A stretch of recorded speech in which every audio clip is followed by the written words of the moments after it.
All right, we're going to do a quick review with synthesis and decomposition. You should have already watched the videos. If not, you should definitely watch videos 3 and 4 before you watch this review, as your notes will give you more specifics. But synthesis means to combine. So what you're literally doing is taking two elements and combining them together to make a formula. So you have K, you have Cl. K is a +1 charge. Cl is a -1 charge. So even though there's a Cl2 here, that does not affect it here. It's just K +1, Cl -1, so your formula is KCl. It is not balanced, so you do have to go through and balance all of these. That's something that you need to do, but you first have to make the correct formula.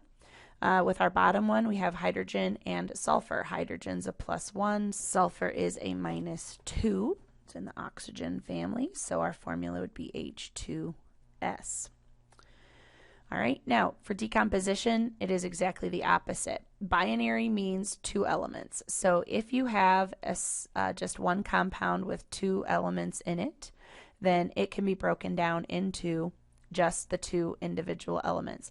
So Mg by itself, chlorine by itself. Chlorine is a diatomic molecule. When it's by itself, you need to put a 2.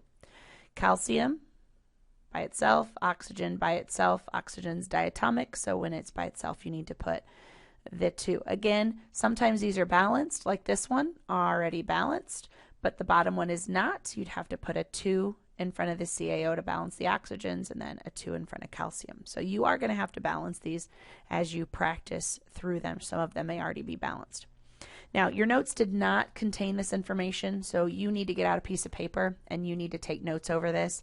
You will have special decomposition ones. These are ones that have a polyatomic ion in them, so they are made up of at least 3 different elements, and they do not break apart into 3 separate different elements. It breaks up into a smaller compound and something else. So you definitely need to take notes over these. This is definitely a section on the test where people haven't really spent the time practicing, reviewing, or memorizing these rules, and so they miss a lot of points.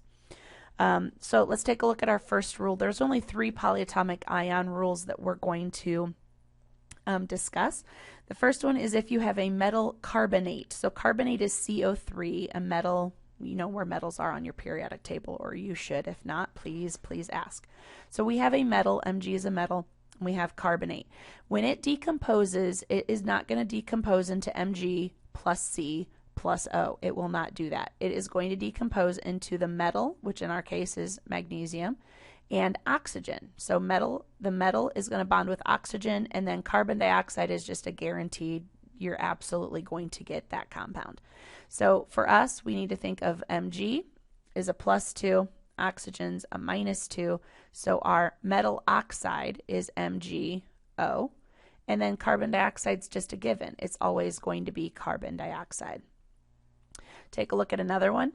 We have aluminum carbonate. Aluminum is a metal, so it's going to decompose into aluminum oxide because the metal in our case now is aluminum. So aluminum is a +3 and oxygen's a -2. So our metal oxide is aluminum oxide, which formula-wise looks like Al2O3. And again, carbon dioxide is just a give me. It's automatically going to be there. Again, you will need to balance all of these, but you have to at least be able to get the correct formulas on the product side in order to even try to balance them.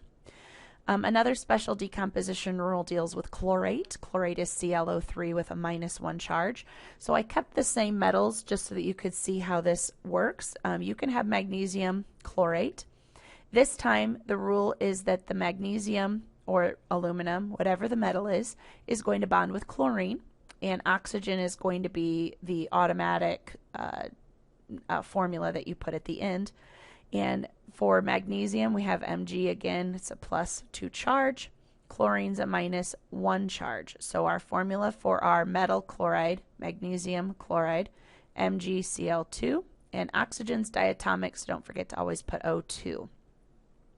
For the bottom one with the aluminum, we're going to have aluminum chloride.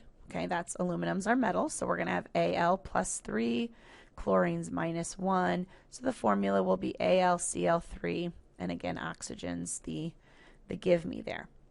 The third special decomposition rule deals with hydroxide, and whenever you have a metal with hydroxide, it's going to break apart into metal oxide, and water is the guaranteed one there. So in our case, we're going to be making magnesium oxide again. So we have Mg plus 2, oxygen is a minus 2, so our formula is MgO, and water is the guaranteed formula. And at the bottom, we're going to be making aluminum oxide because aluminum is the metal that we have. So again, aluminum plus 3, oxygen minus 2, the formula is Al2O3, and water.